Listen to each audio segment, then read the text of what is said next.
away a player from your defense, but you can kind of mirror him on one side with an outside linebacker, which gives the chance for backside pressure to come.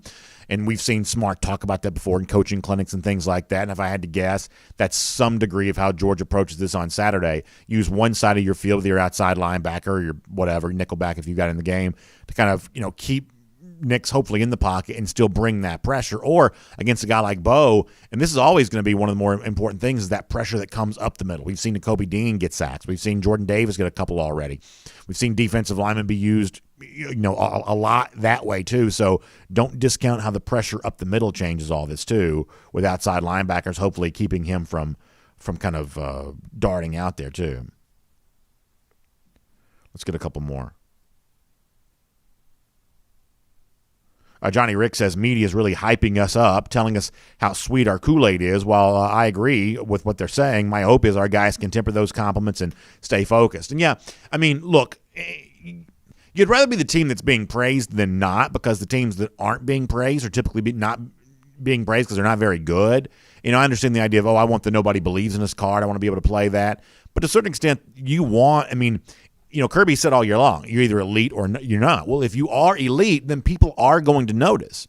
And it's just simply a matter of, we're going to hear from Channing Tindall on this topic a little bit later on. It's a matter of going out and defending that belt each and every week, because that's really what it's about. The label of being elite or being the best, that's not a static condition, right? That's a title that can be taken from you. And anybody on any given Saturday can potentially do it if you're not ready to defend that title. And so if Georgia is, in some people's mind, best team in the country, clearly in almost everybody's mind, best defense in the country, then go out and defend that belt on Saturday. Go out and prove that all over once again, because obviously it is extra motivation for everybody you play to make that not be true and to prove how that's not the case.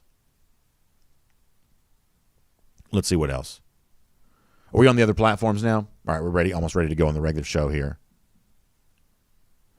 Z looking for a couple of picks this weekend. I know Kirby Smart's also talked about that too. He wants some more turnovers, so we'll see if Georgia can get some of that. Duncan Williams says we're way too confident, starting to get a bad feeling about an ambush on the Plains. I've said this myself in the comment section, that there's a certain superstitious part of me, which I don't like, but there's a certain superstitious part of me that always has to have in the corner of my mind the picture of what could go wrong. And if I'll fully consider everything that could go wrong, then maybe I've kind of put that to bed. Now I don't have to worry about that quite so much anymore. Honestly, that is what I just called it. It is superstition. Look, is Georgia in a challenging spot on Saturday? It clearly is. It is likely going to have to go win a game against a ranked opponent with its backup quarterback on the road. That's not an easy thing to do at all. And yet, I don't think any of the confidence that anyone has shown in Georgia going into this game is unjustified based on what you've seen. So you have to find a way to kind of imagine two things being true at once. This is a Georgia team through 5 games that's earned some confidence, but matching that over the course of this next 7 regular season games, especially given the next few weeks against ranked Auburn, ranked Kentucky, obviously rivalry game against Florida, matching what Georgia's done through the first 5 is still going to be a pretty significant challenge, and the kind of thing that nobody should take for granted. So, yeah, we'll obviously have plenty of time to talk about all of that as our show gets going here. And as I told you before, for those of you just joining us on Facebook, YouTube, and Twitter, and Twitch, all the other platforms, it's Verron Haynes, the great former Georgia running back. Before we're done on today's show, Terrence Edwards stopping by here in a little bit too. That's going to be a really good time. We'll look at with both these former Dogs about what they expect to see happen on Saturday against Auburn. Also, we'll celebrate a really special anniversary in Georgia football history with Verron Haynes. And then we'll talk to him about his terrific son, Justice Haynes, the 2023 running back, who obviously will be on center stage Friday night, along with former Georgia, or I should say current Georgia commit Cole Speer on the side of things for Calhoun. Big night for TV, Friday night, Peachtree TV, CBS46.com. So, busy show. Happy to have you with us for all of it as DawgNation Daily, the daily podcast for Georgia Bulldogs fans, presented by Merriweather and Tharp, begins right now. Today's episode of DawgNation Daily is brought to you by Merriweather and Tharp, your source for Georgia divorce. Find them online at theatlantadivorceteam.com. Presented by DawgNation.com. This is DawgNation Daily, the daily podcast for Georgia Bulldogs fans. Here's your host, Brandon Adams. A very quick warning just for a moment. What you're about to hear over the next, 90 seconds is going to sound like something that you've heard before and quite possibly heard on this show. It is going to feel like well-traveled ground, and I totally acknowledge that. However, if you'll stick with me for a couple of minutes, I think we're going to get it somewhere new, and I think we're going to get it somewhere fresh. And I want to make sure you notice that there is, over the course of the last couple of years, a very important change seemingly taking place at UGA. And for 1,000 different reasons, we haven't fully seen it yet. But I think at some point in time, everybody in the country may notice it before the year is done. There's an evolution behind the scenes that has been ongoing. And I think it works to the benefit of the Bulldogs before this season is done. So let me begin this conversation this way. I always like to kind of check and see what the national media is saying about Georgia. I try to listen to a part of as many of like the national podcasts as I can, right? It's just kind of a good way to hear what people are saying. Podcasts allow, that's one of the reasons why I love DawgNation Daily presented by Merriweather and Tharp. Podcasts allow for more room for discussion. Not everything has to be in like 30 or 45-second sound bites the way that it typically is on regular TV. You just have more time to expound upon opinions. You get the personality of those speaking about college football. You get it a little bit more prolifically in a podcast format than you sometimes do on TV. An example of that is the ESPN College Football Podcast. They put the thing out, 3 times a week or something like that. They have kind of a rotational group of guests who show up there. One of those is obviously the very well-known analyst, probably the most famous voice talking about college football, Kirk Herbstreit. And this week, upon looking back on Georgia's win against Arkansas, looking ahead to what's going to happen this week against Auburn and everything that's going to happen after that, Herbstreit, in talking about Georgia, gives the Dogs a big compliment, but he also pumps the brakes on one thing and addresses what he believes is the one thing that could hold Georgia back from winning a national championship. It's a fair and honest point, and it sets us up for discussion today. This Kirk Herbstreit from an ESPN podcast earlier this week. And then just Georgia flexing its muscles about how good they really are this year. You could make a really, I think, a strong case that they're the top team in the country. Oh, yeah. I think if they figure out, the quarterback situation, that's the one thing that to me is kind of holding them back a little bit. They haven't had to win a game with the quarterback, but at some point they will. And where is JT Daniels in this whole thing with that lat injury? It seems like it's literally a day-to-day thing. Mm. Will that go on all the way to Atlanta in the SEC championship, that kind of injury? Or will they give him 2 weeks or 3 weeks, just you're off, just go rest? Like Dak Prescott, by the way, same injury, different grade. I think Dak's was a little more serious, but same injury. And the only way Dak got over it was he didn't get to throw. He sat out, for 3 or 4 weeks. And you wonder if JT Daniels might be headed down that path. You have heard most of this before, especially the initial point that Herbstreit makes. Hey, Georgia may be the best team in the country, but what's going on at quarterback? It feels like that's the kind of thing you've heard before when it comes to UGA. However, there are a couple of aspects of this particular discussion that are a little bit different. Obviously, Herbstreit justifiably expresses some concern over the health of JT Daniels. We have said over and over again that Daniels' health matters, that the potential of a fully healthy Daniels later in the season is worth the risk of giving him some rest right now. In a weird way, I kind of hope he doesn't play against Auburn on Saturday, even though the challenge of that game is made much more difficult if Daniels isn't playing. The idea is by resting him now, you may see the benefit on all of that later, and it sounds like Herbstreit kind of thinks the same thing on that. And national champions, if Georgia is eventually going to be one this season, they're asked to prove themselves over a multitude of ways in the season in which they win it all. And if one of the ways in which Georgia's going to have to prove its supremacy this season is by, in a tough spot, hostile road environment, win with its backup quarterback, then that's just what the task requires this year. There's always going to be a lot of adversity that has to be faced by a team that ultimately hoists the trophy at the end of the year. It's not easy to do this, and this is one of the ways it's going to be tough on Georgia.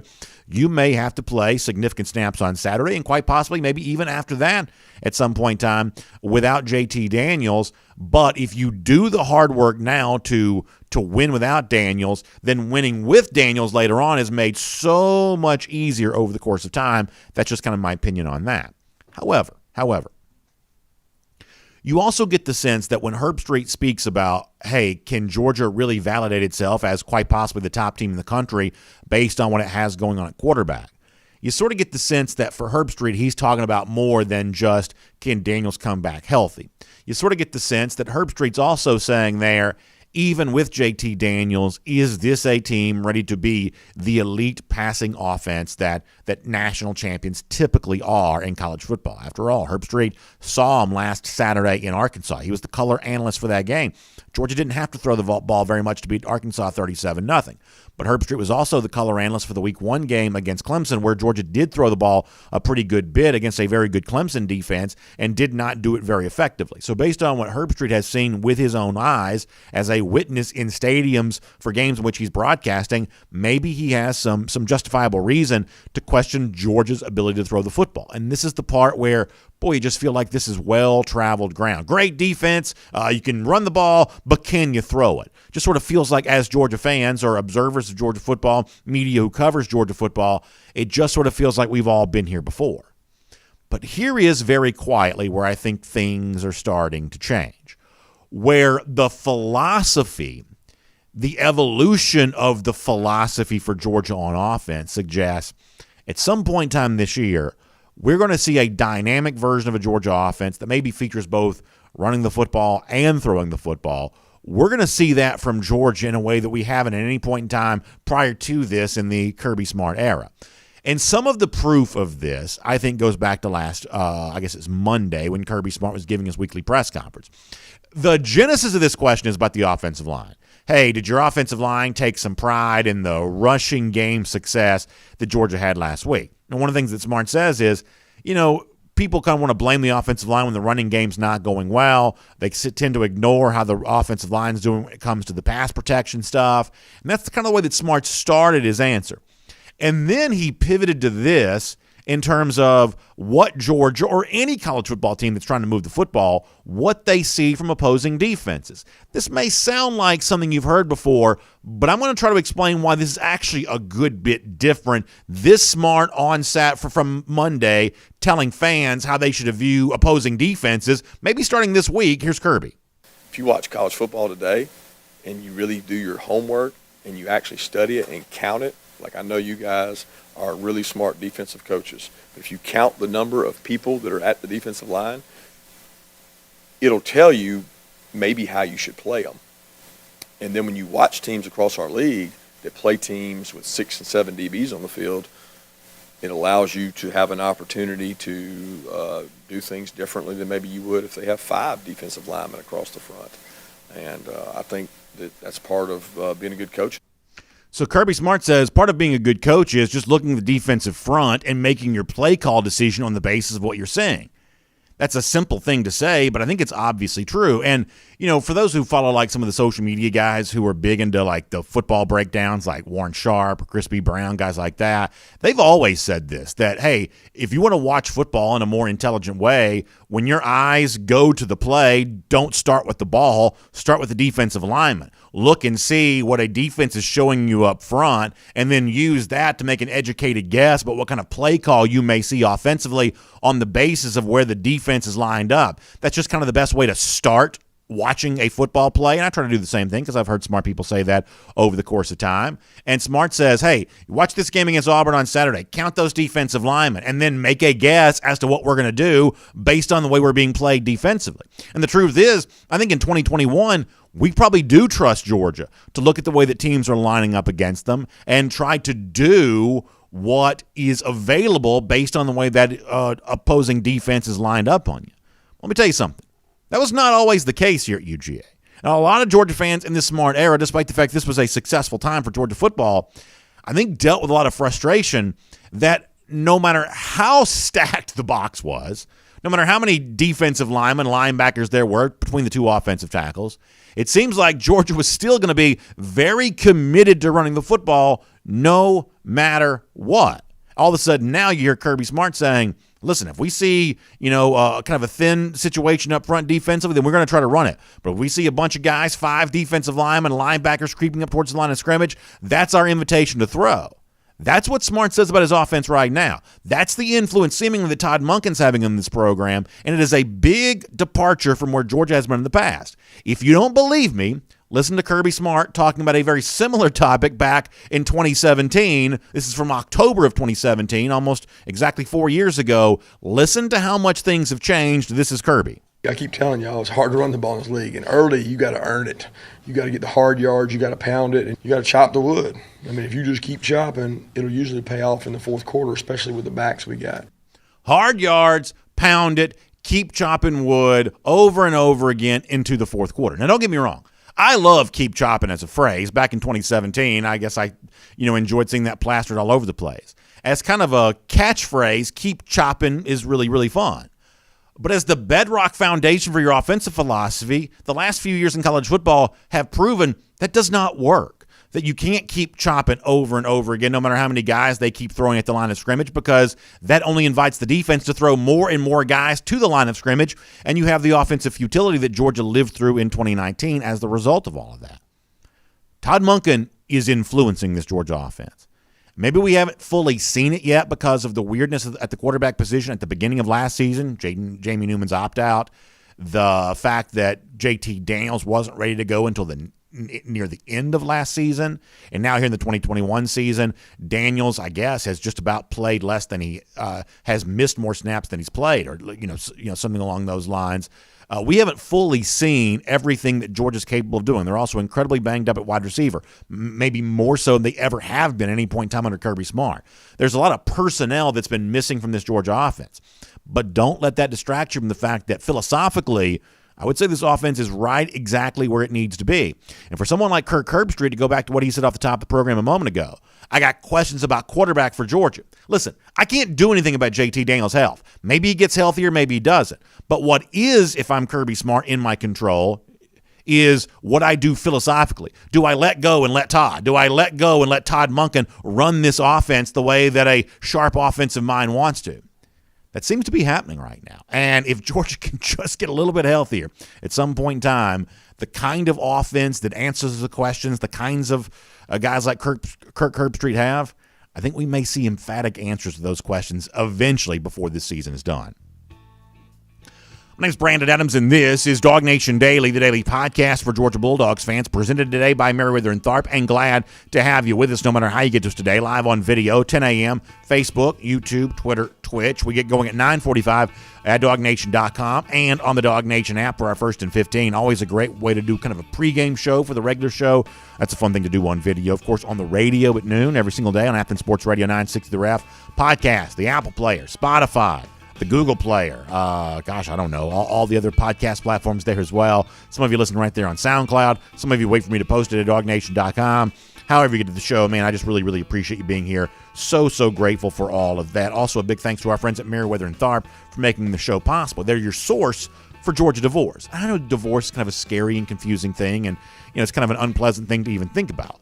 But here's the thing. I really believe in giving you access to information that it allows you to enjoy a very, very happy next season in your life. And doing what's hard now to set yourself up for more happiness later on, I think that's a pretty important trade-off to be able to make. So if you find yourself in the situation where your relationship is just clearly coming to an end, you've tried to do what you can to save the relationship, it's just not working, then make the decision to allow Meriwether and Tharp to work for you and be your advocate, be your ally. Explain to you how the law works to your benefit and how it can help restore your finances or relationship with children and all the things that are so important that are kind of an offshoot of the divorce process. Meriwether and Tharp understands this from kind of a legal, technical standpoint, but also kind of an emotional standpoint there as well. They have been through this thousands of times. Divorce cases, similar to yours, different from yours, everything else. They've gained institutional knowledge and memories and important insight through all of that experience. They're going to put that experience to work for you. Yes, your situation is specific to you and you've got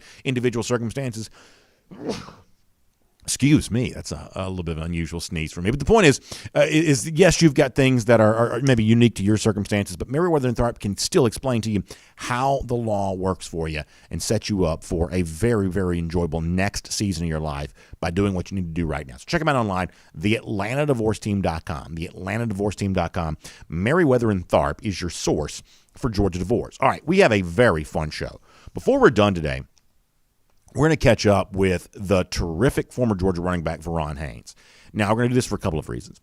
It's the 20th anniversary this week of the Hobnail boot game. I was actually told this when I was on the radio with my friends on the morning show there from 960 The Ref. They told me that this week, which I thought was kind of a cool look back. So we'll speak to the guy who caught the touchdown in one of the most memorable games in certainly the 21st century of Georgia football. We'll talk to him about that. He's also got a terrific running back as a son, UGA legacy Justice Haynes on Peachtree TV and CBS46.com Friday night. We'll preview that big game with Verron Haynes, the father of Justice Haynes, here before we're done on today's show. That's going to be really good. Of course, our buddy Terrence Edwards also here in a couple of minutes there too. So it is a loaded show for us. And for a moment here, let's also go around the doghouse. It is presented today by our friends at Serve Pro. And one of the comments I heard during our 1st and 15 today is, of course, we do that at 9:45 in the morning on DawgNation.com, the DawgNation app. BA, there's just so much praise for Georgia. I'm worried about getting ambushed against Auburn on Saturday. And I have said on this show this week that, listen, there's a certain superstitious part of my mind as a Georgia partisan, as somebody who wants to see Georgia win the game against Auburn and win every game that it plays. There's a certain part of all of that for me that I have to at least consider all the bad stuff that could go wrong as a way of, hopefully kind of putting that to bed and kind of defeating the power that those evil thoughts have by at least considering them. And that way, you kind of give full credence to all that. Maybe you'll go out and win the game that you're supposed to. It's kind of a silly, superstitious thing, but it seems like fans kind of operate that way a little bit. And so in, I guess, honor of those who are like, too much praise, too much. We talked about rat poison earlier this week. Too much of all of that. I want to let you hear Kirby Smart on this topic here for a moment. Smart was asked directly going back to Monday, do you worry that your defense, who's obviously statistically as good as any we've seen in college football in recent years, do you worry that they have a tendency to just kind of listen to this kind of stuff too much? And they might kind of buy into that praise a little bit too much. Read their press clippings is the way it sometimes get phrased.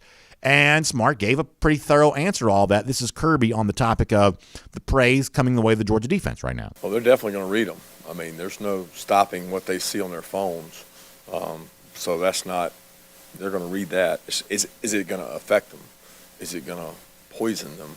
I hope not. I certainly hope not. I think the standard of being elite is what keeps them from becoming poisoned. And when you compare yourself against greatness, there's a certain standard you have to reach, and it kind of supersedes the opponent. And when you say, I want to be great, and what does great look like, and you see pictures of that, and you see stats that reflect that, that's what you're trying to emulate, and you're not trying to make it about who you're playing. And it's always about who you're playing because you have to talk about their personnel and what they do.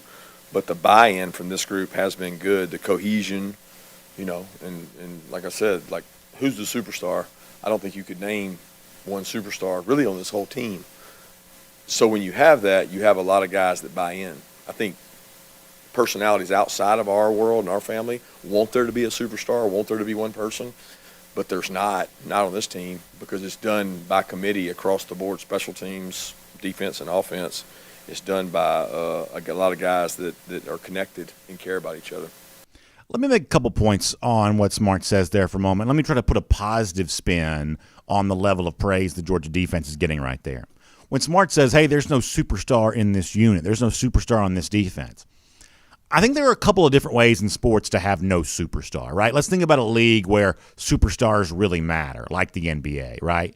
If you're watching, I've grown up a Hawks fan. There have been a lot of years when I've watched the Hawks, I'm like, wow, there's just no superstar. There's just no superstar. No guy that can put this team on its back. Like, that's one way not to have a superstar.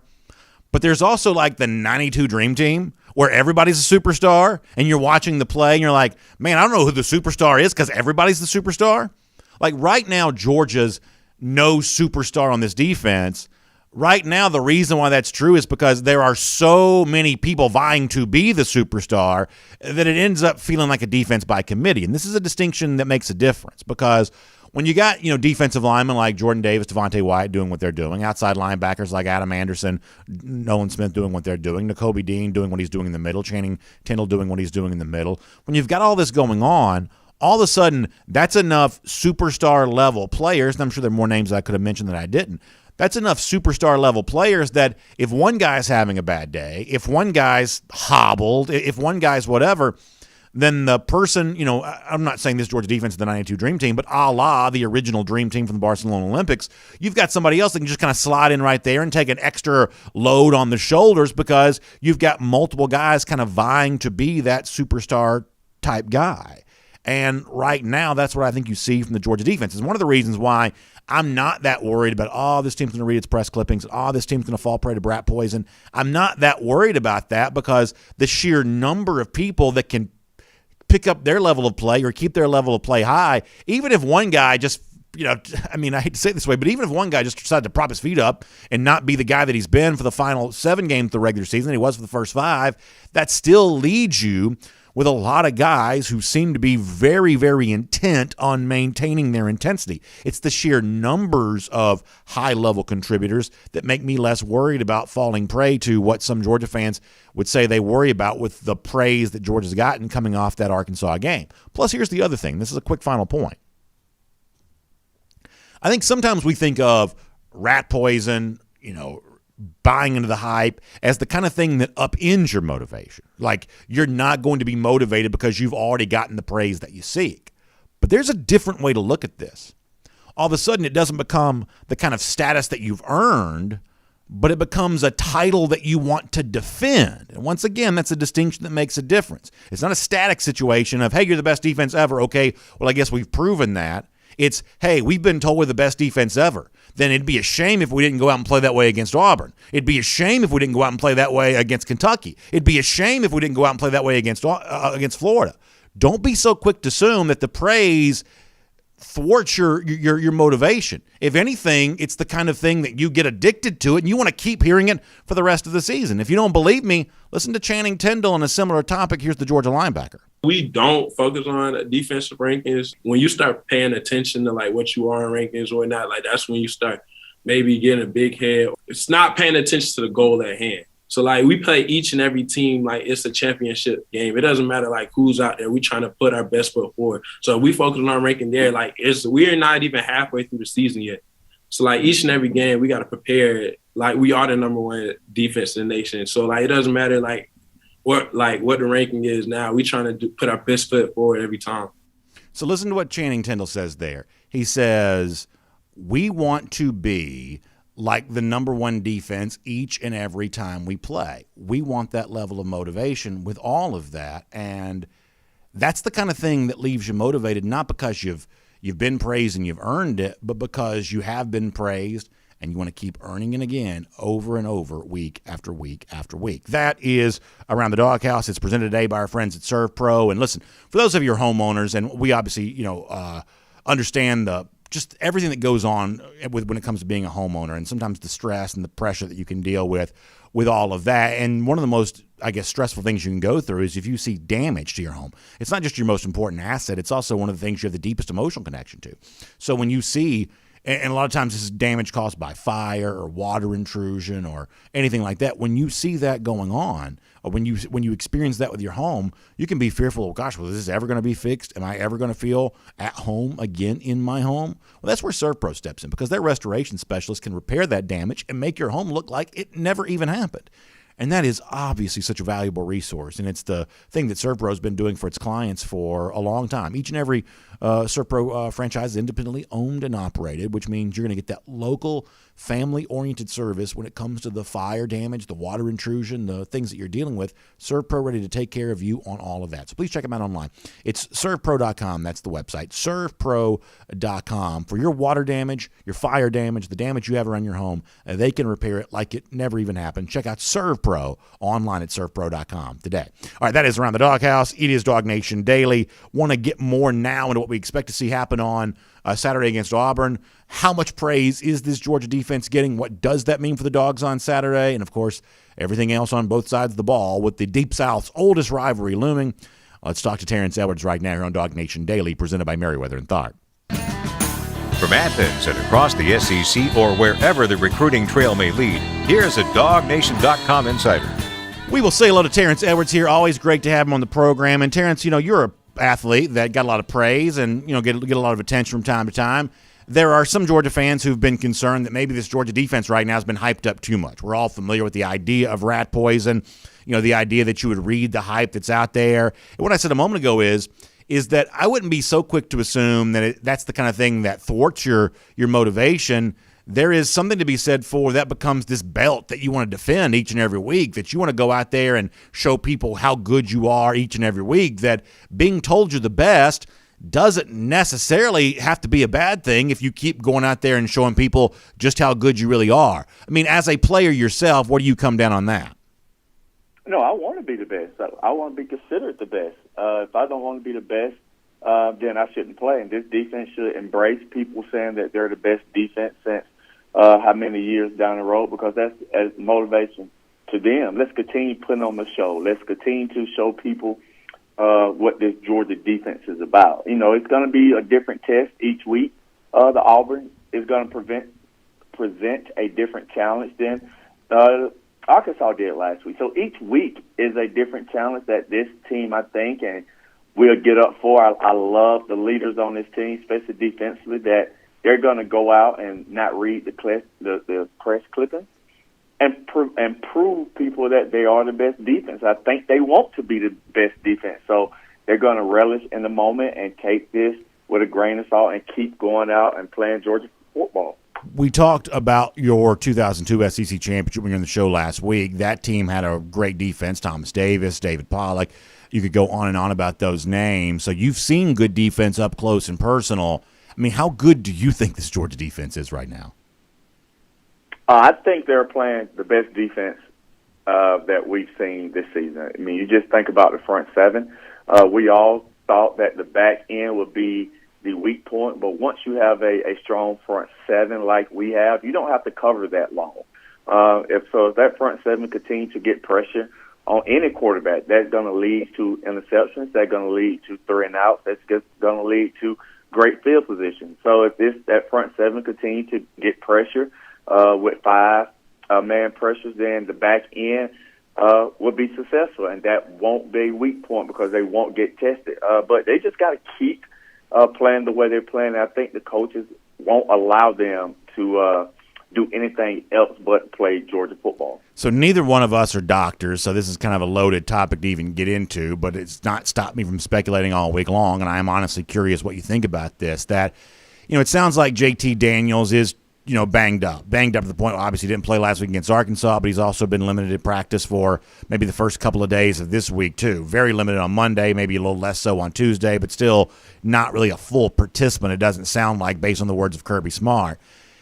Terrence, it's not easy to win on the road against a ranked opponent in SEC play with a backup quarterback, but I think that's just what Georgia has to do right now, and I think you've got to do whatever it takes, I believe, to give Daniels the rest that he needs in the hopes that he's healthier later on. I think you want to try to eliminate this as a discussion point if you can, and if you have to put your team at risk by playing with a backup quarterback, then so be it. Every national championship is hard to win. This is just part of Georgia's adversity. This is just part of the difficult task of winning this year for Georgia. But I don't think you can do this thing where he's practicing some of the time, playing some of the time, and allow this to linger unabated throughout the rest of the season. I think a less than fully healthy Daniels later in the year, that's the thing to me that I think would make winning a national championship for Georgia so much more difficult.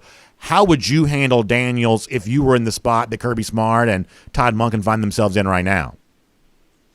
That is a loaded question. So I would say this. If we didn't have a proven backup that has started games and quality games and was a starter at one time, then I would say Daniels have to suck it up and go and play for his team. But when you have a proven backup that has actually won SEC games, big-time games, played in stadiums like last year at Bryant-Denny and had the number one team, I think we was up 3 going into halftime or 24-24. So the moment is not going to be too big for him. Is he the best quarterback out of 2? No, I think JT Daniels is the better quarterback. So you have to get him healthy. And if you have to sit JT for the next 2 weeks per se, then I would do that because you would need him down in the stretch run. So I would definitely continue to play Stetson if JT is not 100% because you're going to need him later on in the season. I get the impression that Georgia's going to probably have to throw it more against Auburn, maybe than it did against Arkansas. That I think Arkansas is a better team than Auburn, but I think Auburn probably has better defensive personnel, which means that, you probably need more from your offense this week than you had last week. And, as you said before, I think that in a lot of ways Bennett's earned some confidence by how he's played when he's been called upon, but the idea of the way that Georgia won last week against Arkansas, I don't quite think that can replicate itself against Auburn on Saturday. Do you agree with that? I think so. I think, Auburn defense is a little different than Arkansas defense. Arkansas plays that 3-3-5 where it's rushing 3, dropping 8, and it's a little difficult to throw the football on them. Let's just call a spade a spade. We didn't throw the ball 11 times just because we couldn't. We threw it because it presents a different challenge, finding zones. So running game was that focal point of the week. You heard Kirby and everyone said that we had to be patient against them. And when you run the ball for 6 yards a clip, then you got to continue to run. I think it's going to be a little bit different. I think we're going to be a little bit more balanced against Auburn. You're going to have to.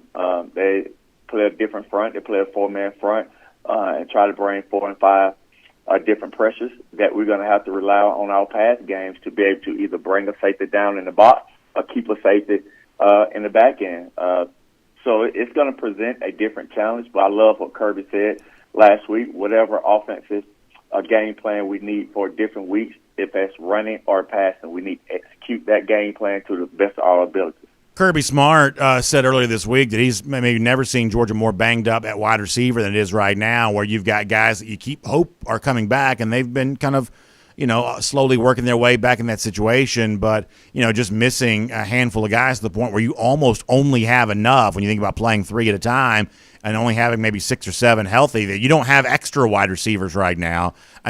As a receiver yourself, what do you make of Georgia's kind of lack of depth right now, just on the basis that they're just not very healthy? Right. I just think it's not the lack of talent. It's just a lack of availability. I think I read with Kiers is banged up again. Aaron Smith is banged up. We know George is not there. But the guys that are there got to make plays. You still have Jermaine. You still have Ladd McConkey. You still have AD Mitchell. Yeah. So you still have some talented guys, but those guys there, it's not those guys to worry about. It's the guys that's coming in to rotate with them just to have to make plays. And, I talked to my man Justin Robinson this weekend, got on him a little bit about 2 drops that he had this weekend. He promised me that he said, that's not me. I'm going to get it right, and I believe him. So he's the guy that has to step up. There's a lot of guys that have to step up. It's good to have Darnell Washington back into this mix. Now, he can also take some of the pressure off those receivers. Now, we have really 2 good tight ends that can control the middle. So we have weapons. It's just now we just can't afford to get anyone hurt any more than we have right now. I love the message to Justin there and the fact that you're interacting with him like that. A good coach never stops coaching. And I guess with that in mind, I got to ask you about this. I saw our buddy Rusty Manziel tweeted this out earlier this week. Georgia Elite Classic coming up later on this year. A great high school football all-star game. And my intel leads me to believe we're going to have brother versus brother as a coaching matchup here. Did I see this correct? Are you coaching against Robert, your brother, the great former Georgia running back, who was a huge part of the Auburn win against Auburn back in 1996, 25 years ago? Is it brother versus brother for the Georgia Elite Classic coming up? Yes, it is. It is brother against brother. Robert and I, Russ has been trying to get this for a few years now, and the timing is right this year that Robert and I will be coaching against each other, and I can tell you this, the younger brother will win. Yeah, please tell me there's a nice friendly bet here on all of this. The younger brother you say is going to get the win. There's got to be a meal on the line here. Some sort of I don't know. I don't know what brothers do in a situation like this, but there's got to be some bragging rights on at stake here, right? Actually, we saw each other last night at our kids' football game, and it didn't come up. But I'm sure once we get close to December, it will come up. I think my parents will enjoy it and this game, and I don't know who they'll cheer for. One time, I can tell you a story. One time we was playing against each other in the Canadian Football League, and my father was there, and we both play offense, and when I was on offense, my father would have my team hat on. Then when Rob was on offense, he put Robert's team hat on. So I don't know how they're going to do this. Maybe my mom would sit on my side, Dad sit on the side. flip a coin. I don't know, but there will be a friendly wager, and I'm fully confident that, I will have, even though he's been a head coach longer, and he understands how to go, but, I'm going to do my best to bring my household, the younger brother Edwards, a win in this, and I can let him know that I will be 1-0 against them in our coaching reign. I love it. I absolutely love it. Of course, a lot of folks who are listening know this already, but we talk about your coaching prowess all the time. But your brother Robert's a terrific high school coach here in the state of Georgia, has had great success, and also a personal coach there too, working with running backs, things like that, the position that he clearly has a lot of knowledge of. So he, much like yourself, someone who's deeply entrenched in the high school football scene here in the state of Georgia. In all seriousness, it is actually a really cool thing for the Georgia League Classic to kind of have the two Edwards brothers kind of lining up there as coaches here this season. So that's good stuff, Terrence. And before we let you go, remind folks how they can get in touch with you and be a part of that wide receiver academy and the wide receiver training that you're doing each and every week with, guys who are on the Georgia roster now, or guys who hope to be on the Georgia roster someday in the future, or guys who just want to be better at the high school level. How can they get in touch with you? Oh, before that, I'm going to give a shout-out to my brother. With his Raiders of being 5-1 and had a big win last week. That's right. Against River Ridge, who won the region last year and was ranked number 4 in 5A, I think. Robert took him down 44-15, I think, the score. So he's doing an excellent job over there at Riverwood since he's been there. But if anyone wants to contact me about their sons or daughter looking to become better receivers, you can contact me on all social media platforms at Terrence Edwards Wide Receiver Academy. Terrence, great stuff. Thanks for being here on DawgNation Daily, presented by Meriwether and Tharp. We will look forward to talking to you soon, all right? Thank you. Let's take a look around the rest of the league. This is SEC Through. All right, really good stuff there from Terrence Edwards. He said Robert Edwards has become a great high school football coach in the state of Georgia. And to me, one of the most underrated Bulldogs of all time. As I said before, Kirby talked this week about the 1996 game for Georgia and Auburn. Robert was a big part of that. Robert goes on to have a great year for Georgia in 97, ends up becoming a first-round pick, as many of you are aware, suffers an awful, awful injury that cut his NFL career short. But when you think about great running backs of all time in Georgia, I think you've got to put Robert Edwards' name near the top of that list, and sometimes maybe he doesn't show up as high on some of those rankings as I think he possibly should. So fun to think about Robert and his brother Terrence going back and forth in this all-star game later on this year. Georgia League Classic going to be a ton of fun. By the way, speaking of great Georgia running backs, we'll talk to Verron Haynes here coming up in a couple of minutes too. Before that, let's get ready to do our BetUS best bets here for a moment. Of course, BetUS been taking care of their clients more than 25 years. Top player perks in the industry. That's how you last so long. That's how you become America's most beloved sports book. Also, right now, and use the promo code DN125 as an initial sign-up bonus, you're going to get a 125% bonus. That's why the promo code's DN125. The DN stands for DawgNation. The 125 stands for the 125% bonus that you're going to get with all of that. So go to BetUS.com, use the promo code DN125, and get yourself a 125% sign-up bonus when you first get going there. Let's show you the big card for Saturday. A lot of games. I want to bounce through a couple of these here really quick. I looked at the number for Georgia-Auburn. Georgia a 15-point favorite on the road against Auburn on Saturday. I wanted to see how Georgia had done recently against ranked teams on the road in SEC play, and I wanted to try to find instances where Georgia, like it is on Saturday, is a double-digit favorite. The only game I could find, and sometimes the database search on stuff like that is a little bit of an inexact science, to be completely honest with you. The only moment I could find in recent Georgia history where it was a double-digit favorite on the road in SEC play against a ranked opponent was actually last year at the end of the season against number 25 Missouri. Georgia's a 14-point favorite, covered that number by winning 49-14. Overall, in Georgia's last 5 instances of being a road favorite on the road in SEC play, Georgia's actually 4-1 against the spread in its last 5 instances there in that spot. So the trend kind of favors Georgia here in terms of how it's performed, favored on the road against a ranked team in SEC play. So think about Georgia minus the 15 there. That number's also changed a little bit. Arkansas against Ole Miss. Rebels back at home, 6-point favorite. I'll say this real quick. Both these teams, too, of the best teams in the country against the spread prior to last week. Arkansas blasted by Georgia, Ole Miss blasted by Alabama. Prior to that, though, Arkansas had been 4-0 against the spread with an average margin of cover of more than 13 points per game. Ole Miss had been 3-0. They had the bye week prior to Alabama, and their average margin of cover was more than 10 points per game. So both these teams had been very good against the spread. This is simply about who bounces back better, and this is where the get your popcorn ready statement from Lane Kiffin last week I found to be a little bit problematic. Did he really think he was going to put on a popcorn-worthy show against Alabama last week? A good, smart, mature coach would have known differently. I don't think that Sam Pittman had any misgivings about how his team was likely to play against Georgia. I think he knew he was in trouble. Pittman being a mature, coach with a mature coaching staff, I think that Arkansas was probably already thinking about Ole Miss last week, knowing that its number one goal against Georgia was to come out of that game healthy, and as Pittman said this week, not allow Georgia to beat us twice. That's what I think that Pittman probably understood. I think this Arkansas team's in a better spot against Ole Miss on Saturday than the Rebels probably are, because if Kiffin was talking like that before the game, then he may have been talking that week during practice. The idea they were going to go to Alabama, even if they didn't win the game, score a bunch of points and put on a show, if that's what he had the Rebels believing in practice last week, huge spot for deflation here, even being back at home. I like Arkansas plus the 6 against Ole Miss. Quickly, Florida's minus 38.5 against Vanderbilt. I don't know how high the line would have to be to get me to consider the Commodores, but 38.5 ain't close to that. I'll take Florida there. Tennessee, one of the teams I've been the most wrong about thus far this season, back at home after blasting Missouri a week ago on the road, now 10.5-point favorite against South Carolina. They've got the new black uniforms. At one point in time, they were even thinking about trying to wear a black helmet. I've been told they weren't able to get the black helmet delivered in time, so they're bringing out the alternate uniform for all of this. Before the season started, I didn't think Tennessee was very good. I'm not changing my mind yet. I'll take the Gamecocks plus the 10.5. Kentucky hosts LSU. LSU is reeling. Commonwealth Stadium could be a tough spot for there. Wildcats minus 3 seem like the play. Alabama going to Texas A&M. Of course, A&M's a 17.5-point home underdog there. Bama 8-6 in its last 14 games on the road.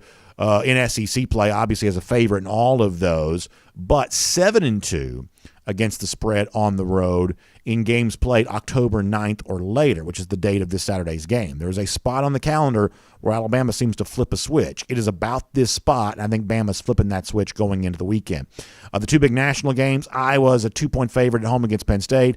Oklahoma, Texas at the State Fair there with the Longhorns getting 3.5. I think those are both fun games. I guess I'll take both the favorites there in that spot. We'll make that your BetUS best bets. Check out the promo code DN125 at betus.com for a lot more on that. Let's also get ready to roll in here and talk to the great former Georgia running back. He is Verron Haynes, a terrific figure around this program, and somebody that obviously, even after all these years, still has great affection for those Georgia Bulldogs. Verron, we appreciate your time here on DawgNation Daily, presented by Merriweather and Tharp, and we actually don't have Verron ready to go yet. All right, we'll try to get Verron squared away, and we'll get that up and running in just a moment. While I'm getting ready to say hello to Verron Haynes, let me also give a quick shout out to my friends at Marco's Pizza here for a moment, too. Obviously, this is the time of weekend you start thinking a lot about football. Pro game on Thursday night. You roll into high school football with us on Peachtree TV on Friday. Obviously, the college guys on Saturday. The pro guys back again on Sunday.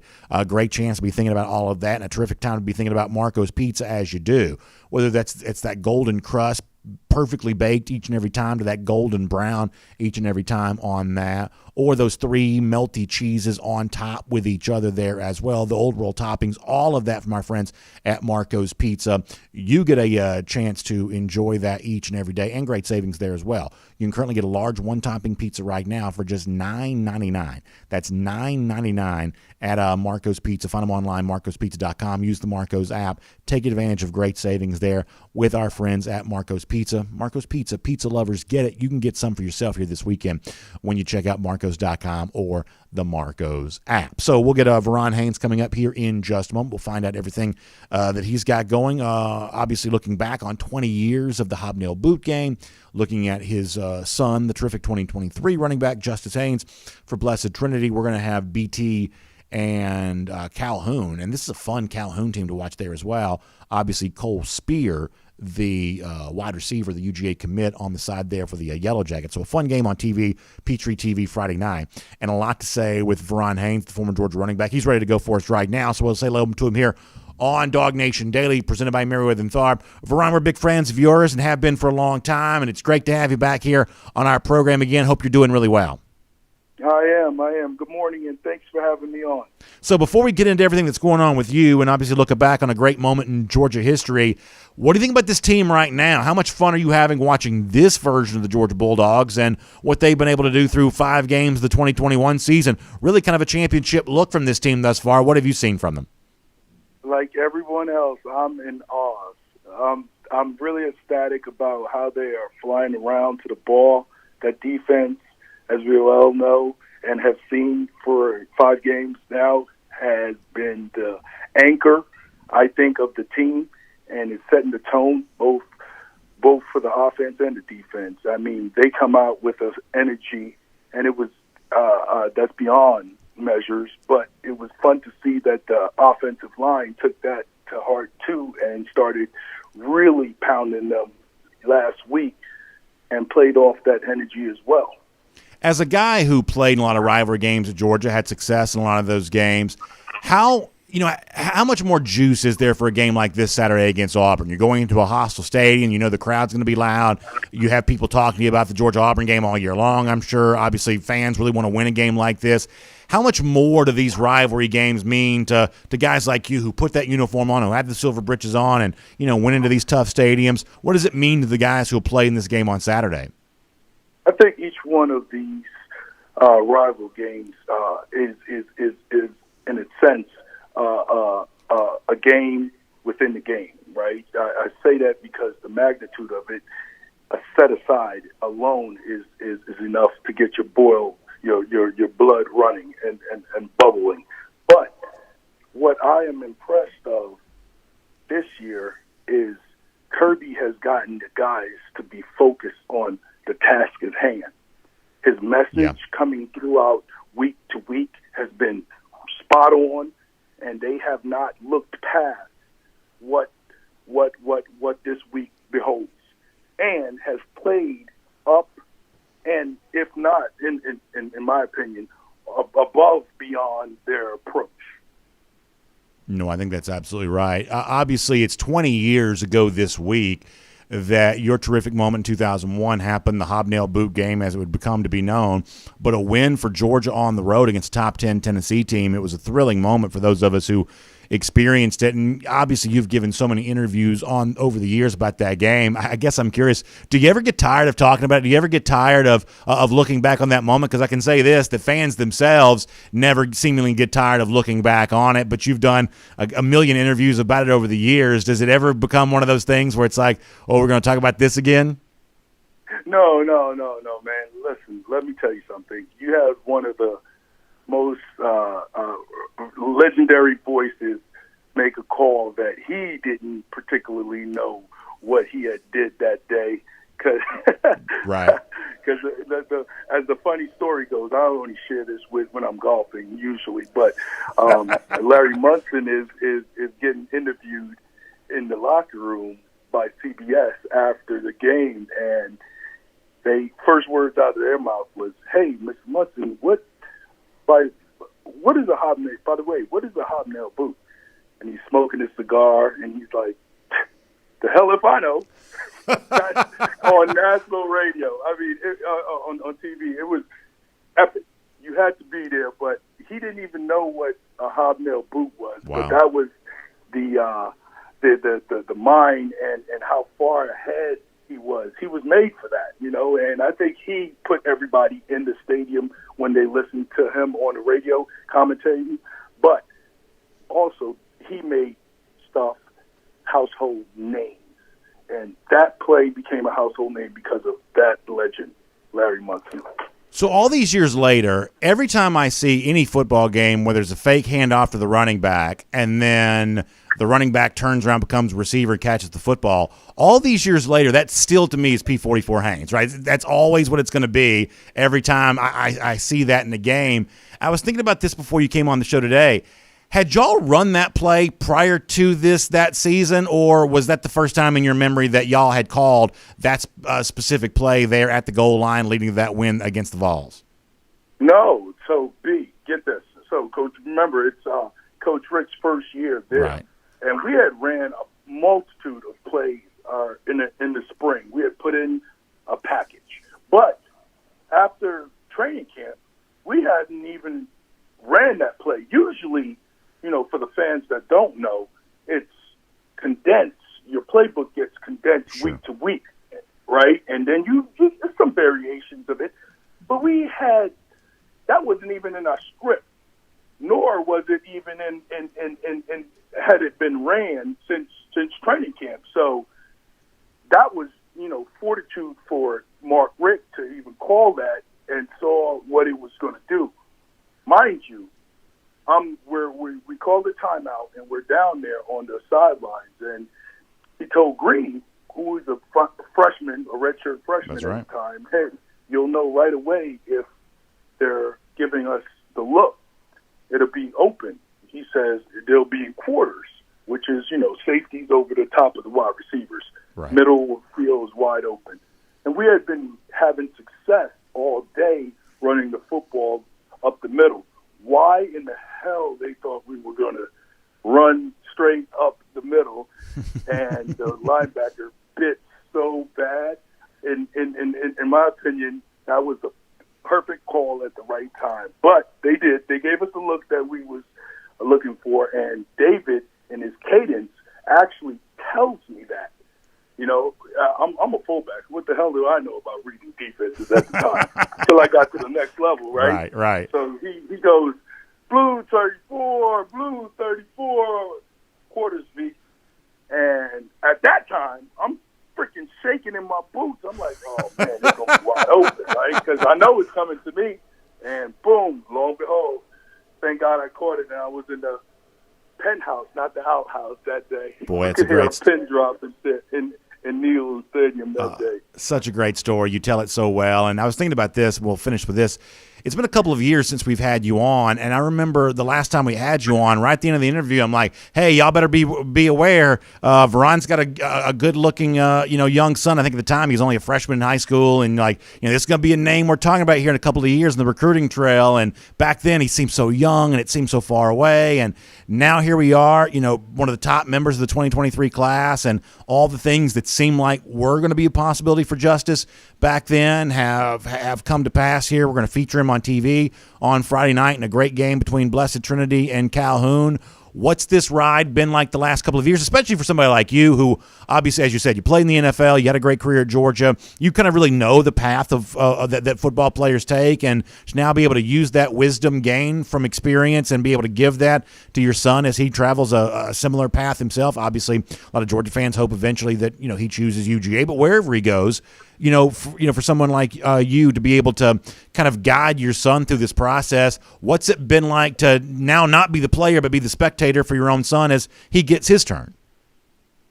Man, it's been fun to watch. He's done a marvelous job of doing all the little things, and what people don't see is the behind-the-scenes work that he puts in to obtain that level of success. But honestly, to tell you the truth, be like any other father, I am just a dad. I give sparing advice from time to time.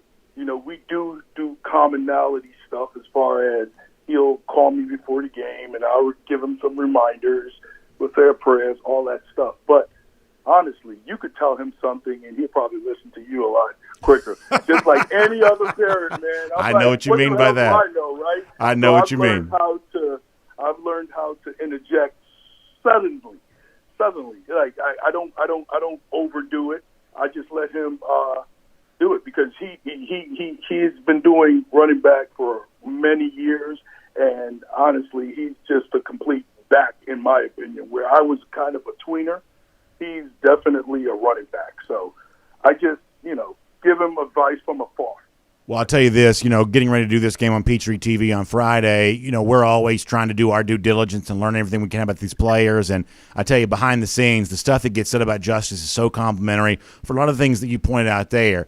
The tireless work ethic, the desire to really put in the effort to be the best version himself he possibly can be. So, as a dad to a dad here, I've got my own young children, and you in the spot right now, you should just know that people are saying very good things about Justice behind the scenes, and I know that must make you proud. It would certainly make me proud to hear that kind of stuff. Yes, sir. That's the important part, and that's the compliment that goes beyond football. So thank you. Thank you for that. Verron, thank you so much for being here. Obviously, we have great memories of your career, and you are so good about telling those stories, and your insight on this current team, really valuable there as well. Appreciate being here on DawgNation Daily, presented by Meriwether and Tharp here today, and hope we get a chance to have this conversation again very soon. Absolutely. Thank you guys for having me on. Terrific stuff there. Verron Haynes, the great former Georgia running back, a part of one of the most special moments in UGA history. I was lucky enough to be in Neyland Stadium there that day, and I'll remember it forever. And I am so happy that Verron enjoys telling those stories the way that he does, because it makes a look back on something like that so much fun to do. And y'all, if you haven't seen Justice Haynes this Friday night, Peachtree TV, going to be a great way to do that. Obviously, on the other side for Calhoun, first of all, this is a Calhoun team that's really good offensively. They got Cole Spear, who's a Georgia wide receiver commit, but there's another, good receiver in this team going to Air Force. So there's like a tandem of really good receivers. They've moved the football really all season long. Obviously, what Justice Haynes has done has been well documented. This is one of the big targets for Georgia in the class of 2023. We've had some great games on Peachtree TV and streaming at CBS46.com this year, but I don't know that any game that we've done has had quite the Georgia flair that this one's going to have, both in terms of a guy that Georgia's getting in Spear, but also a guy that you hope Georgia's getting with Haynes when it comes to the class of 2023. And they're going to both be featured in a huge, huge way on Friday night. This is a really fun game. Every time we go to Blessed Trinity, it's always a great opportunity to enjoy some good high school football, because they always roll out the red carpet, and they're just, just great members of our high school football community. And Calhoun travels over there on Friday. Man, it's going to be a good game before we head over to the Plains on Saturday. So we'll see you Friday night on TV, Peachtree TV, and streaming at CBS46.com. That means if you're outside the Atlanta television footprint, you can watch it streaming CBS46.com. Justice Haynes, the son of Verron Haynes, the former Georgia running back, showing you why all of DawgNation certainly hopes that Haynes ends up being a part of the Dogs 2023 class. All right, so that was really fun. Good stuff from Terrence Edwards. Good stuff from Verron Haynes. Always nice to catch up with some former Dogs here on the program. A little Georgia-Auburn talk kind of squeezed in between all of that. I would say we covered a lot of bases here today. But the show would not be complete if we didn't do a Gator hater roll call and do a golden shoe giveaway. We've had, it's been a tough week for Dan Mullen. If you watched yesterday on SEC Country Live, Mullen really got beat up a little bit on that show just for some of the post-game antics after the game against Kentucky. A little bit of a nonchalance maybe coming from Gainesville through all of that, but our buddy Mad Dog, the latest to take Mullen to task here. Here's his tweet. He says, the pressure's on you when you thought of playing Vanderbilt makes you want to sweat. And you've got the sweat rolling down Mullen's face. The Vanderbilt logo and the thought bubble. I don't quite know that Florida's in trouble against Vanderbilt, but this is a very funny image from Mad Dog nonetheless. We'll make him the golden shoe winner. Remind you with our Gatorade countdown to 23 days from right now, Dogs get some revenge against those Gators. We'll see you tomorrow. Big Friday show for us, DawgNation Daily, presented by Meriwether and Tharp. And on video. Time now for our R.S. Andrews cool down. Of course, R.S. Andrews, the one you turn to for your air conditioning, heating, plumbing, and electric needs. Also the one you turn to tomorrow for Go with the Flow, presented by R.S. Andrews, as we update you on all of the big games of the weekend, more expounded versions of our picks. The entire group's really doing pretty well this year. I think everybody but one is above 500 on the season, and Mike Connor well out in front. Dari, I tell you, Dari Payro is really good at picking games. I think he's had we think this is the third year we've done the show. I think Dari is winning record in each of those years and well above 500 for this year as well. Like legitimately, he picks winners, and I'm very impressed with that because, listen, I'm one of those streaky guys that'll, get hot for a while, see the board pretty well, and then there's a little bit of give back at some point in time. So I am very impressed with consistent winning, and Dari has been a consistent winner. I think he's had a winning record for the entirety of the 3 years that we've been on. So you can follow that. You can fade me. You can do whatever you want. Although be careful fading me right now because I am seeing the board okay these days. But nonetheless, Go with the Flow, presented by R.S. Andrews, returns on Friday. DawgNation video channels. All right, I warned you of this yesterday. We're going to have to make good on this today. We got to bounce out of here. We got some stuff going on. So we are not going to be able to go super long on the comments, but we did go really long on Monday and Tuesday. So we try to bank some goodwill early in the week, typically speaking, in case we have to, not do that later on. So let me pop over here to the Facebook side of things. We'll get some comments. We'll do YouTube. We'll do DawgNation.com, and we're just going to roll out of here. Bob Piquet says about a lot of smoking cigars going on in heaven with these victories, this defense with Munson and all those Dog fans. Boy, Bob, isn't that a great story? Don't you love the idea of Munson in the Georgia locker room after the game in 2001, just like cigar in hand, just ready to go right there? Like, how great is all of that? And it kind of reminds you of some of the old school video you see about him. Like, that was like the one thing that in the SEC Network thing that came out the other day is that I think for me, like my picture of Munson is sort of late Munson, kind of a later stage in his life. But you forget that he, like everybody else, was once, young and full of life, full of energy. And, boy, that's a fun thing to think about there. Really good stuff. Jamie Huff, I'm glad you enjoyed that. Appreciate that. Yeah, like Verron's one of these guys that he is very good at telling the stories people want to hear. And he says, listen, I do this on the golf course. And, yeah, I mean, it's good to be good at telling those kinds of stories because people do want to hear them. And, it's just natural to want to entertain people. And Verron's got, some really good stories to tell, and he's very good at the way that he tells them. Matt Rugavine also brings up a pretty good point that you think about him for the Hobnail boot game, but how about 40 carries versus Georgia Tech? Yeah, I mean, Verron said, hey, I'm just a fullback. But the truth is there were a lot of moments in his Georgia career where he actually became much more than just a fullback. He became, a kind of a featured back at the end of the Donnan era. And as Matt said, also some of that time in the Richt era, he became a guy that got a lot of carries, for the Bulldogs there as well, and went on to play for the Pittsburgh Steelers for a long time. That's not an easy thing to do, and he went on to really do that. Bill Kelly says that smoking's bad for most people, but it gave Munson his famous voice. Yeah, I know what you mean. It's like scotch and cigars and things like that. Not the greatest health choice necessarily, but sometimes they do wonders for the vocal cords. Daniel Aldrich says he was an awesome player, and he really was. Brandon Griffin says guys like Ladd McConkey and Brock Bowers getting so much playing time going to be doing wonders for us later on in the season. I believe that's true. Let's see what else. Good story here from Marcus Chafin on Munson not being at the 2007 game between Alabama and Georgia.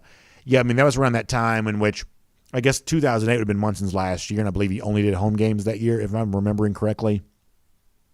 It's just sad, right? I mean, I just remember trying to listen as much as I could back then because you just knew it wasn't going to last forever, right? And I'm not the kind of person that typically always listened to a radio in the stadium or something like that. I grew up listening to a lot of the games on the radio because that was the only way to listen to the game, only way to follow the game. But I didn't always listen to a radio in the stadium the way that some people did.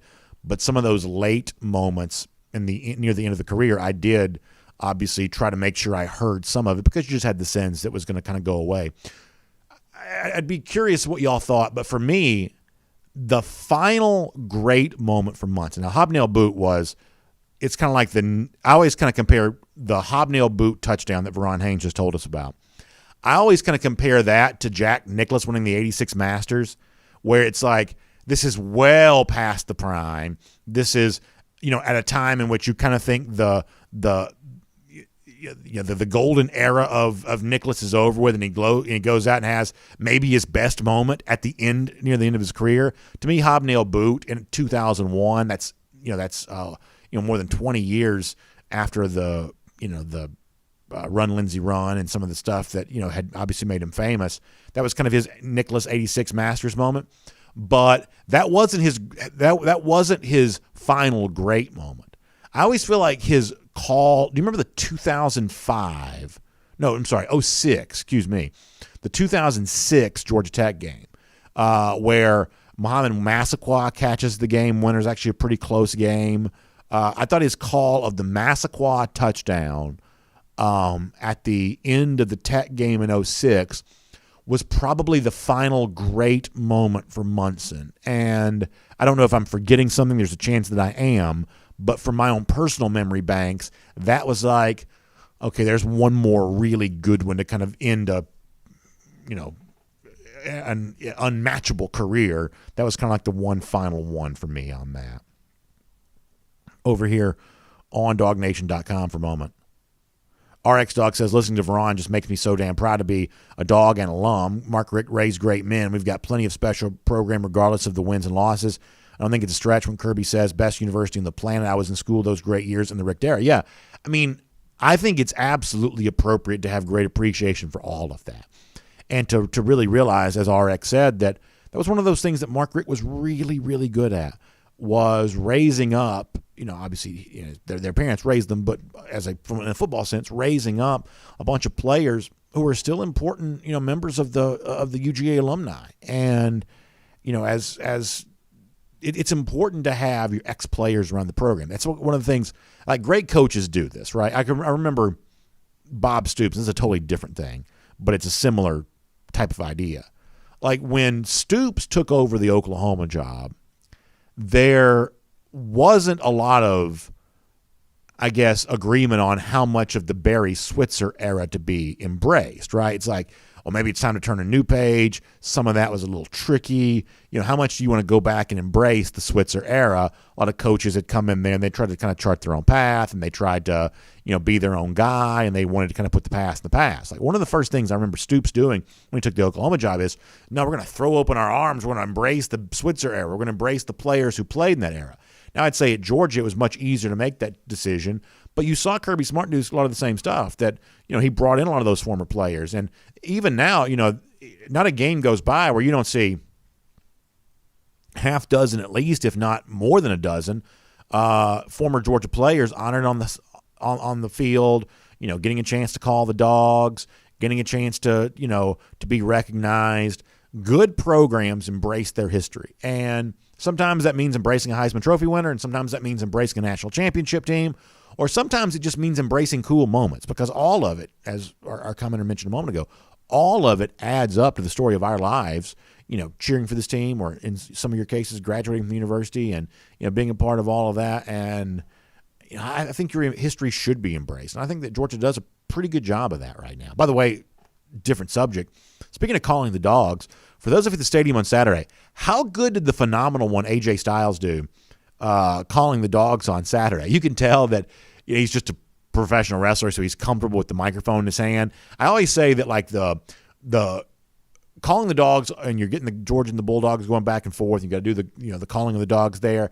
That's harder than it seems like it would be, because the voice on the stadium PA, it's sort of hard to sometimes know if people are hearing you or not. It can be easy to kind of get caught off guard by the fact that your voice is going to echo a little bit.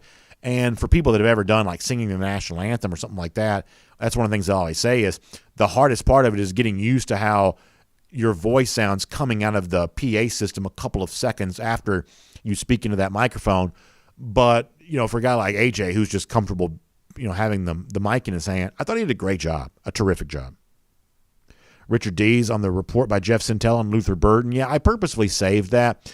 We'll get into that tomorrow on the show as a lead-in to Jeff being on, but that's going to be really good. Jermaine King, he nailed it. The Munson call was and I won't try to emulate Munson, but it was like the Massaquoi, like this very deep growl. And, at that stage of Munson's life, it's no secret, it was hard for him to see the numbers. And so Massaquoi wore 1, and that touchdown happened to take place on the side of the field closest to what is now known as the Larry Munson broadcast booth. So there's a little bit of kind of backstory behind this, that Massaquoi wearing 1, that's the easiest number to recognize.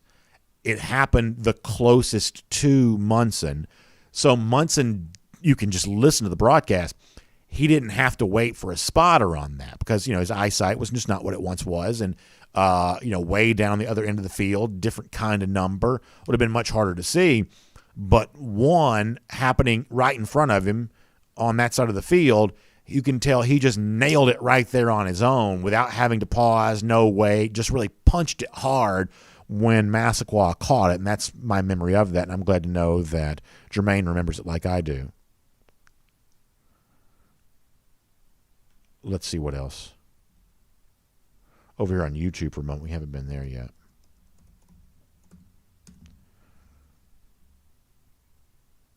On the YouTube side of things. Crow King 123 on the subject of Cincinnati in the college football playoff. I mean, I think that Cincinnati has a better case than almost any group of 5 team we've ever discussed in the playoff era. Now, it's somewhat interesting that while they have the one really big Power 5 road win at Notre Dame, that's unlike anything we've seen a group of 5 team do before. They also had the road win in Indiana, which doesn't mean a ton now, but before the season began, had the appearance of, Indiana was a preseason top 25 team. So, that before the season began looked to be a bigger deal than it's turned out to be. This is also a year in which the American Athletic Conference, which is typically, it's clearly, the best of the group of 5 leagues, typically not quite as strong here this year. So it's kind of ironic in that they get the big non-conference win, but they're not going to get much resume help from the league itself. You just have a lot of those kind of top-end teams who are losing. Memphis is not very good. UCF's not quite what it has been. And so you kind of wonder what that does to Cincinnati. But Cincinnati has the kind of, trophy on the wall that you've never seen a group of 5 team have in the playoff era, which is the fact they won at Notre Dame. That's a really pretty big deal. I still think that if the committee has its way, it'll just keep Cincinnati out. And we'll find out when the first rankings come out, because remember, their rankings typically are a little different than the actual polls themselves. Cincinnati's going to be very high in the polls.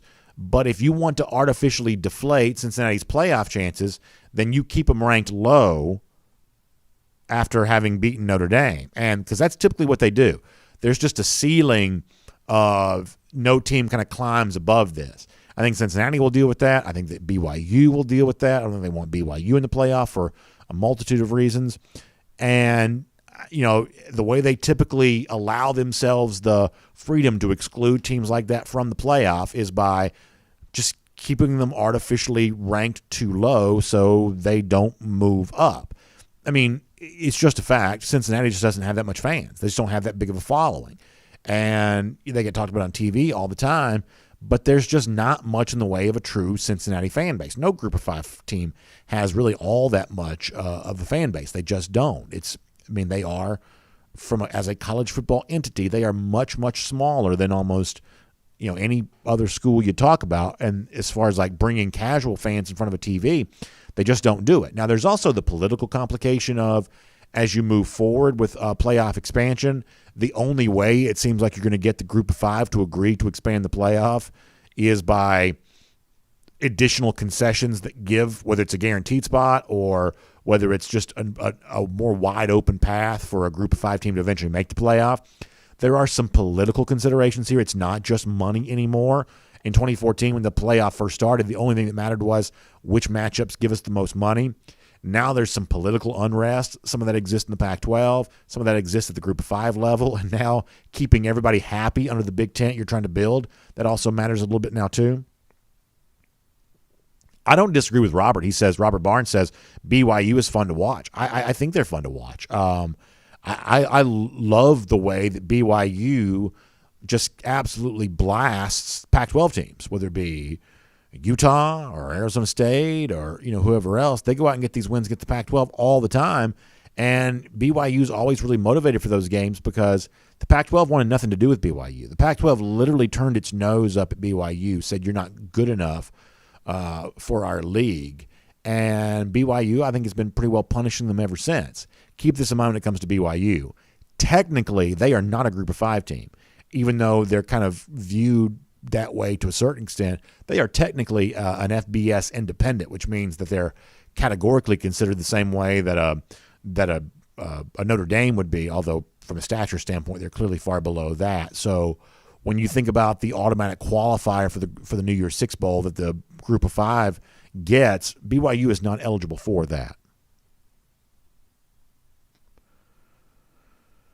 Let's see what else.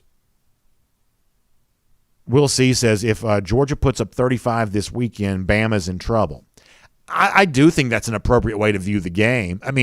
It's going to take a lot for me to really confidently pick Georgia over Alabama just because, I mean, I think I think it's absolutely fair to say, hey, for Georgia, you got to go out and do that. You got to earn that respect. Totally think that's fair. But in terms of what you prove in a spot like this against a team like Auburn, if Georgia goes up there with a backup quarterback, 1,000 injured wide receivers, playing in a hostile environment for a team that just got a big road win itself the week before that, if Georgia, as the commenter said here, if Georgia goes out there, scores in the 30s or something like that, that would be a very big statement. It would be. It'd be a very big statement. And it's not the kind of thing that proves that Georgia's going to beat Alabama, because I don't think you can prove that by doing anything else other than by beating Alabama. But if you really want that indication this Georgia team is different, shorthanded on offense, still scoring points on the road against a ranked team, validating a more than 2 touchdown point spread, yeah, you better believe that'd be the case. Mike Q says, how much do you buy Connor's prediction of 0 points for Auburn? I mean, it's a bold prediction, but that's what makes it bold, right? The fact that you take it to that next step. I'll tell you this. We will give him the hero's treatment if he turns out to be right about it. Christopher Rules wants to see Georgia rattle Auburn's offense, and particularly Bo Nix, into having his worst career day ever. So Christopher's fired up and ready to go, and I love that. Final peek over here at the Facebook side of things here for a moment. Chad Williams says the only concern for UGA is those corners. They just haven't quite been exposed yet. I mean, here's what your hope is by the time you get a chance to actually see that, maybe it's this Saturday, you realize, oh, these guys have had a few weeks to grow up and maybe now they're playing better. It's probably always going to be Georgia's number one vulnerability this season, but it doesn't mean it still can't improve. And I'm like you, I'm watching to see how that plays out. Steve Shaffini checking in as per always. You like to be able to see that. Peter Jeffrey Wilson saying playing Cincinnati in the playoffs is a no-win situation, meaning you don't quite get credit for the win. Although, if you told me I could play Cincinnati compared to having to play Alabama in the semifinal, I guess I'd probably rather do that. John Bitton doesn't think Bo Nix will last very long on Saturday. Joe Mealy says that Auburn's going to be held to field goals, which is a pretty strong prediction. Good stuff over here with Yvonne and ML Dog 88, or maybe it's Yvonne. I hope I didn't pronounce that incorrectly. Score check checking in over here there as well. ML Dog 88 says if Stetson was just 3 inches taller, he'd have elite status, and that might be true. Let's see how he plays on Saturday. If indeed he is the guy, and I'm assuming he probably will be. Let's see how that plays out. For now, though, we got to go. Thanks for being here. Y'all check out the Atlanta Journal-Constitution online, ajc.com. Braves getting ready for the Major League Baseball playoffs. Good coverage of that. Good coverage of that there at DawgNation. Atlanta. Sorry. Let's try this again. Braves getting ready for the postseason. Really good coverage of that online at ajc.com, so make sure you check that out. Also getting ready for Falcons in London. Kind of a fun thing to think about. Weekend preview there online there as well. All of that, Atlanta Journal-Constitution, ajc.com. You can check all of that out. Also, plenty more things there as well. There's a really cool e-paper, by the way, getting ready for the Braves playoff stuff there too. That's a pretty big deal. Also, kind of an amazing transformation for the former North Lake Mall. Kind of neat to see how that's kind of evolving here. And as I said before, 16 big things due around the Atlanta area here this weekend. You can find out more about that online at ajc.com as well with our friends at the Atlanta Journal-Constitution. Also, R.S. Andrews Cool Down. Check out R.S. Andrews, rsandrews.com. Air conditioning, heating, plumbing, electric needs. They'll take care of all that for you. And online at rsandrews.com. Back here tomorrow morning, 9:45 for our First and 15. 10 a.m. for DawgNation Daily, presented by Merriweather and Tharp. We'll look forward to talking to you then, everybody.